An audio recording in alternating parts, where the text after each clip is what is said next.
Assalamualaikum dan salam sejahtera. Apa khabar semua anak-anak murid cikgu? Cikgu doakan agar semua dalam keadaan sihat. Pada hari ini, kita akan belajar kata adjektif. Murid-murid telah bersedia? Jom kita mulakan. Apa maksud kata adjektif ya? Kata adjektif sebenarnya ialah perkataan yang menerangkan sifat atau keadaan sesuatu. Contohnya buku.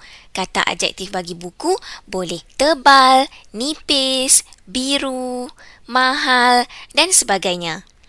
Kata adjektif boleh disertai dengan kata keterangan seperti sangat cantik, paling tinggi, amat besar dan lain-lain. Ada 9 jenis kata adjektif. Yang pertama, sifat atau keadaan, warna, ukuran, bentuk, waktu, jarak, cara, perasaan dan panca indera. Banyak kan? Pada hari ini, cikgu nak tekankan kata adjektif panca indera sahaja. Kata adjektif ini terdiri daripada perkataan yang menerangkan konsep rasa, pandang, dengar, bau dan sentuh.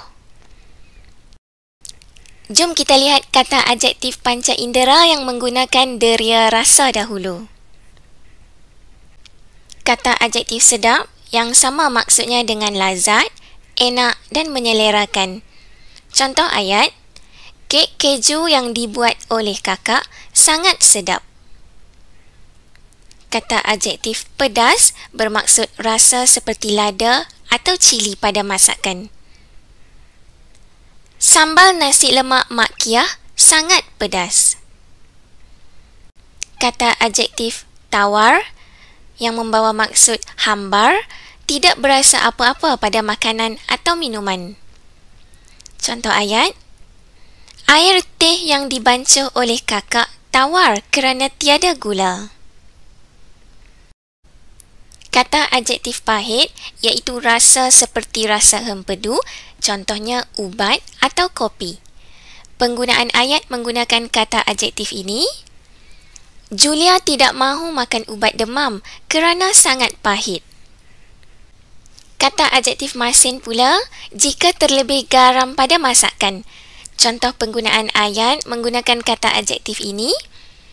Kari ayam itu masin kerana terlebih garam.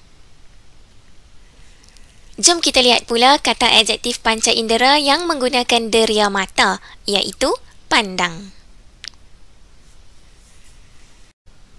Kata adjektif tampan bermaksud elok pada rupa atau kacak. Kata adjektif ini digunakan untuk kaum lelaki.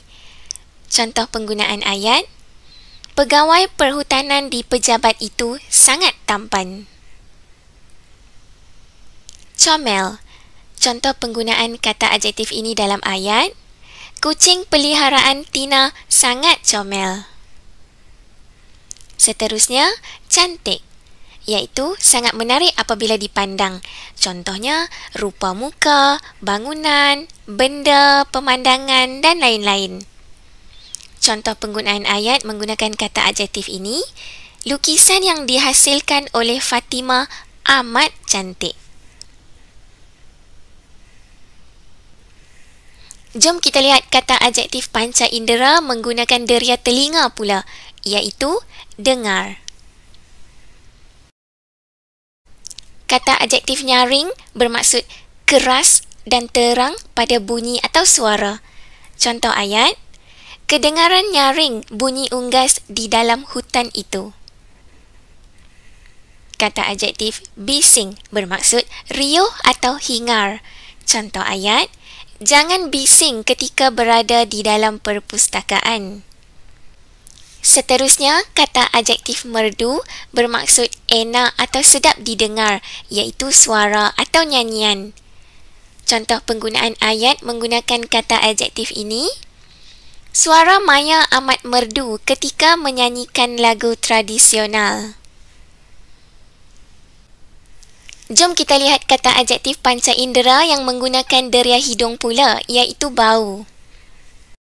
Kata adjektif wangi yang bermaksud sangat harum baunya.